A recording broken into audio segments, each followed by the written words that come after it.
Hi everyone, my name is Leanne and today I'm going to be bringing you the Bookshelf magazine tag. Now this tag comes with a little bit of an explanation. This tag was originally created by the brilliant Harriet Rosie, who is like the queen of creating original tags. And this book tag is actually prompted by another of her amazing creations. The name of Bookshelf magazine pretty much explains what it is. It is an online bookish magazine which will feature a bunch of different kinds of articles, all to do with the world of books. And the questions for this tag are inspired by some of the different kinds of articles that you will see featured on Bookshelf magazine. I will leave all of the relevant info for the magazine linked down below. It's going to be launching on the 1st of October. I have written 4 articles for the magazine, which will be going out throughout October. Everyone involved with the magazine has worked super hard, and of course, especially Harriet. So much credit to her for being just a genius. Anyways, on with the prompts. Book reviews. So you will see a lot of book reviews on the Bookshelf magazine, but what is a book that you could go on about for ages? For this, I'm going to go for Asking For It by Louise O'Neill. You may know that Louise O'Neill is one of my absolute favourite writers. In fact, one of the articles that I have written for Bookshelf magazine is all about Louise O'Neill's books, but Asking For It is probably my favourite. Asking For It is a YA novel that deals with some very serious themes. It is about rape culture in Ireland. I wrote about this book quite a lot in my undergraduate studies at university. It's such a nuanced look at trauma, the effects of trauma both physically and psychologically. It takes a big look at the role of religion in Ireland and how sex and particularly female sexuality is viewed in Ireland. It's superbly written and about a bunch of things that I'm so interested in, and I want to recommend this book to every single person in the world. But it's quite a tough one to talk about when someone asks what's your favourite book. Like, you don't necessarily want to go down the rape rabbit hole. Next prompt is Author Spotlight, an author that you've read a lot of books from. Now obviously I could mention Louise O'Neill here. I have written an Author Spotlight on Louise O'Neill, but I've already spoken about her. So the author I'm going to go for is Taylor Jenkins Reid. You probably know Taylor Jenkins Reid most for writing The 7 Husbands of Evelyn Hugo, but if you've been around this channel for the past couple months, you would know I've been reading her other books. I've been delving into her backlist before I read The 7 Husbands. So I think I've read 3 of her books. I've read After I Do, Forever Interrupted, and Maybe in Another Life. These are all they are kind of like, they're contemporary women's fiction, I'd say, but they definitely have a literary edge to them. While they do follow romantic relationships, they also deal more widely with contemporary womanhood. They're very funny, they're definite page turners, and I'm really excited to read the rest of her books and any other books that she brings out in the future. I think if you are someone who really enjoys a character-focused novel, then you would really enjoy these. They're really easy to get through. Next up is Interviews, a bookish person whose brains you'd love to pick. And I thought about this for a little while and I was like, oh, I should probably go for someone like people haven't necessarily heard of, someone quite obscure but has done something really significant in publishing. So the person I've gone for is Reese Witherspoon. If you weren't already aware, Reese Witherspoon owns a media company called Hello Sunshine, and one of the things that Hello Sunshine does is run a book club. I'd love to talk to her about how she chooses the books that the book club are going to read. I get the sense that this isn't like one of those celebrity book clubs where the celebrity hasn't actually read the books. Like, Reese Witherspoon really seems to value masterful storytelling, and she also really seems to value telling women's stories. As part of Hello Sunshine, she also has adapted a lot of books.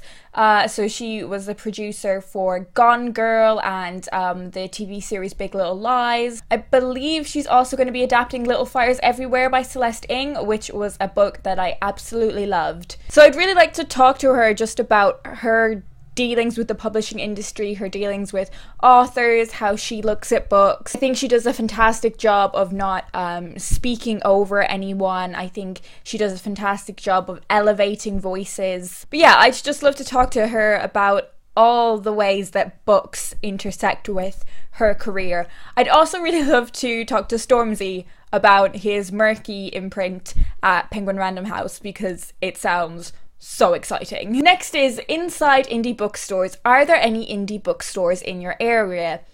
Do you know what?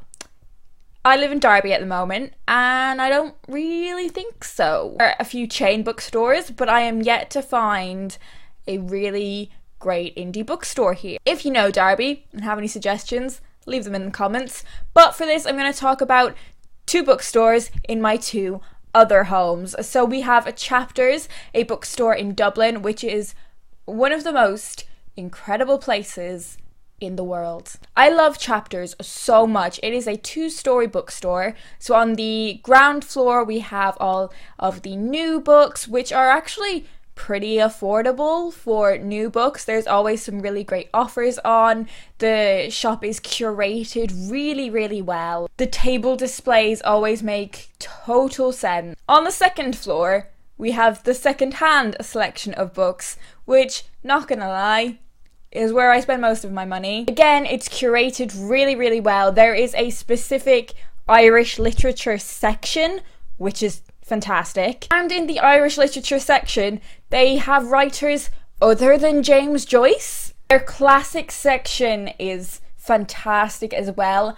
Last time I was there, I found so many Penguin English Library books and I was delighted. The staff were super helpful. One of the ladies who worked there basically went on a scavenger hunt with me to find the Penguin English Library books on the shelves. Time I go home to Dublin, I always have a bit of an unhaul and I sell whatever books I can onto Chapters and then I immediately spend the store credit that I get in exchange for them. And of course, my other home is Aberystwyth on the Welsh coast.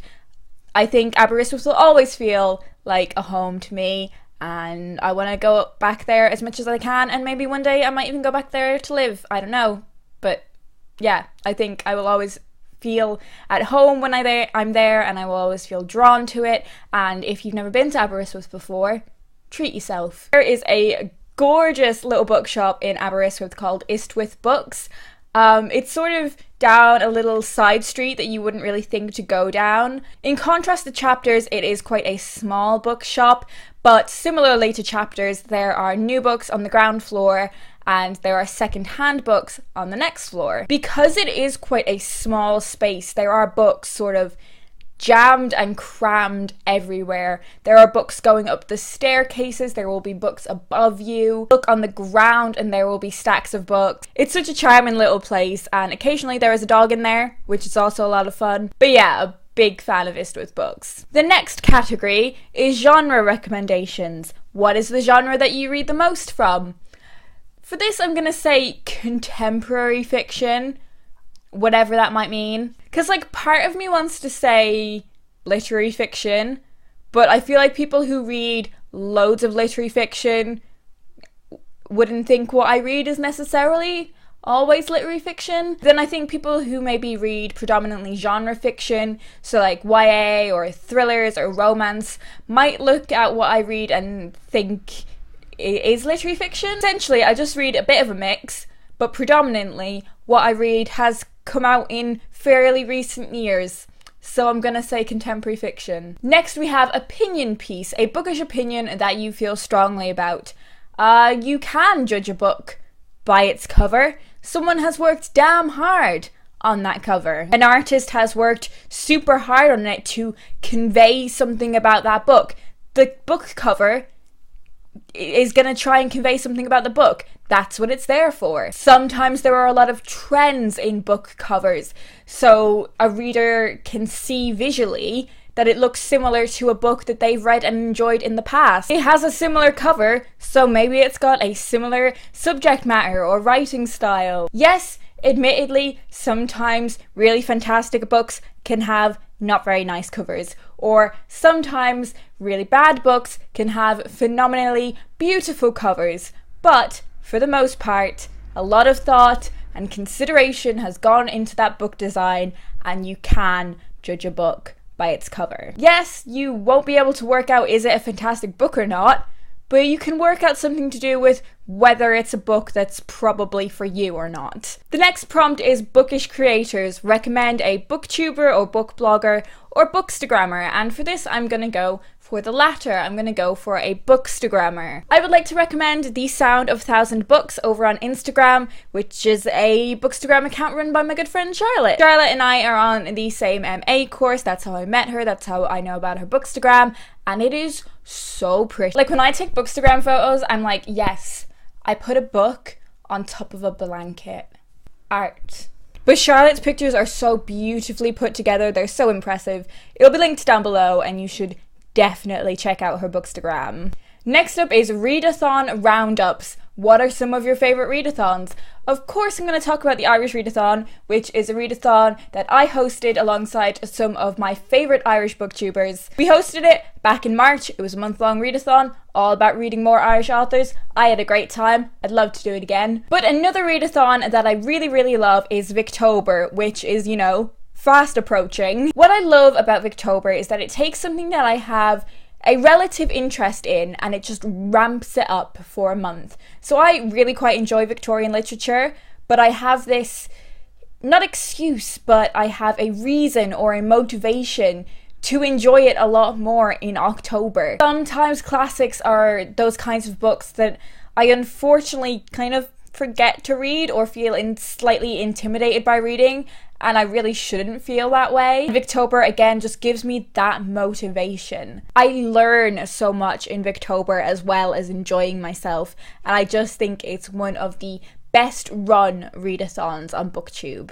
Next up, we have a publishing trends, a trope that you enjoy in books.